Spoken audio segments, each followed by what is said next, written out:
This year, as part of the Land Rover 70th anniversary celebrations, the new Defender will be unveiled. We already know, according to the modernist JLR design chief, Jerry McGovern, that if the loyalists are expecting a facsimile of the old one with all this new technology, then I don't think they'll be pleased. So it won't be a retro-styled hat tip to the original Land Rover Defender then, with modern underpinnings, similar to the approach that Mercedes have taken with the Geländewagen. And we have been told that it won't be styled like the misaligned DC100, which is good news, which even after 7 years, it still pops up on Facebook every week with someone saying, "Oh look, I found the new Defender, what do you think?" This new model, we know, will sit on a beefed up D7U platform, and so likely it's going to share a number of styling elements with other D7U based models like the Land Rover and Discovery, which will keep the brand consistent, but it will mean that our new Defender is not going to look as good as the old one. We took it upon ourselves to design a Defender replacement that uses modern technology and construction methods whilst retaining some of the original retro styling of the Defender to make a suitable replacement model. Here it is. When designing this model, I wanted it to retain the same overall look of the Defender, so alterations are subtle. Generally, I've squared it off a little bit. The biggest change is perhaps the windscreen, which is now more sloping and of a more modern design. The overall profile of the vehicle, it's slightly softened, which makes it appear a lot more futuristic and will offer improved fuel economy. But overall, it remains unmistakably a Land Rover Defender. Obviously, vehicles produced today, they have to meet stringent crash testing and pedestrian safety standards, and for that reason, I suggest this model would have a monocoque body subassembly that sits on a separate chassis with key removable body panels. So the front wings and the rear quarter panels, they could be removed. Perfect for farmers and off-roaders perhaps if they ding up the exposed bodywork, it can just be quickly swapped out. This subframe would give our new model much improved rollover safety as well. It'd be a lot stronger, and the on-road handling would be improved as well thanks to increased body stiffness. It would also allow us to seal the body more effectively for water and dust ingress, increase the wading depth, and have a much higher overall build quality. There are 3 possible winch mounting locations that I think we could have. One hidden in the crossmember, one behind the front grille panel, and a central winch mounting point. This model would no longer be almost entirely handmade, but production then could be scaled up, helping to reduce costs. Jaguar Land Rover have stated that they want the new Defender to be a mainstream vehicle that sells well over 100,000 units per year. I wanted to keep as much functionality of the original Defender, including a body that is offered in several styles, 3 wheelbases, and keep plenty of flat body panel sides for easy accessory mounting. The Special Vehicles Operation Department, they would be able to make one-off and special vehicles for utility companies or the emergency services, like this 6-wheel drive airport fire tender.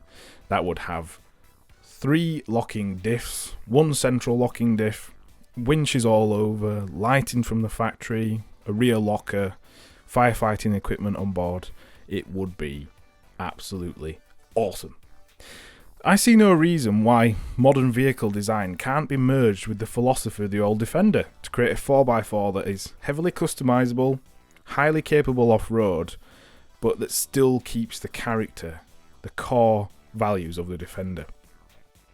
My Defender all-round would feature independent suspension, perhaps controversially, but it would make it a lot more comfortable off-road.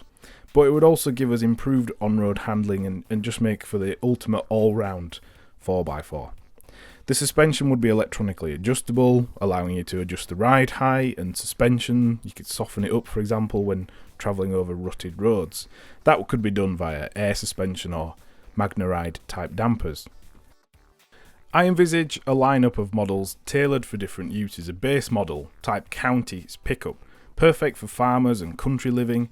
The base models will come in classic colours like Coniston green and Portofino red with an alpine white roof, and those models would also come with steel wheels as standard. It's easy to imagine perhaps long-time Land Rover owner, the Queen, owning one of these new models for use on her estates.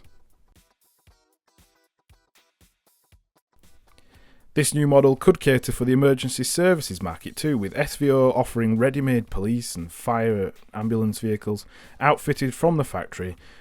Finally, to cater for the recent trend we've seen of city-based Defender drivers, from celebrities to footballers alike, there would be a G-Wagon style sport model, and this truck would feature a handling package, sports-orientated suspension and tyres, performance engines, and a plush interior with leather seating, in-car entertainment, all the works, plus additional soundproofing, giving it that kind of high-end feel. Powertrain-wise, I think that electric vehicles really are the way forwards for off-road vehicles. Why? Well, electric vehicles have less moving parts to maintain. They offer 100% of torque all of the time and are far more efficient than internal combustion engines. Weight distribution is more flexible, and if you combine it with a low ratio gearbox and several speed transmission, an electric Defender would be unstoppable. What would really be cool is if Land Rover offered a factory toolkit which included all the specialised tools and diagnostic equipment required for the home DIY mechanic, perhaps with a waiver on the warranty stating, like a phone, that if you mess with it, well then your warranty is invalidated. For traditionalists and those who must have a fossil fuel vehicle, I imagine a range of diesel and petrol Ingenium line engines would be offered with 7 or 9 speed transmissions, terrain control that you can actually disable, and for the sport model, some sort of turbocharged V8 would be lovely. Standard models would come with an EU6 emission rated twice turbocharged 4-pot 1.6 petrol that offers plenty of torque and power, in fact the same if not more than outgoing diesel models, but maintains the Defender's 3.5 ton towing capacity and increasing fuel economy to well over 50 miles per gallon. Around town, the driver could select an eco mode with start-stop technology and a cylinder stalling function that turns the engine into a frugal 3-cylinder as needed. Well, that's enough of me talking and dreaming. Let me know what you think in the comments and feel free to share the video. Also, if you're watching from Project Grenadier or Land Rover, I am available for freelance work. Thanks for watching, and remember, where we're going, we don't need roads.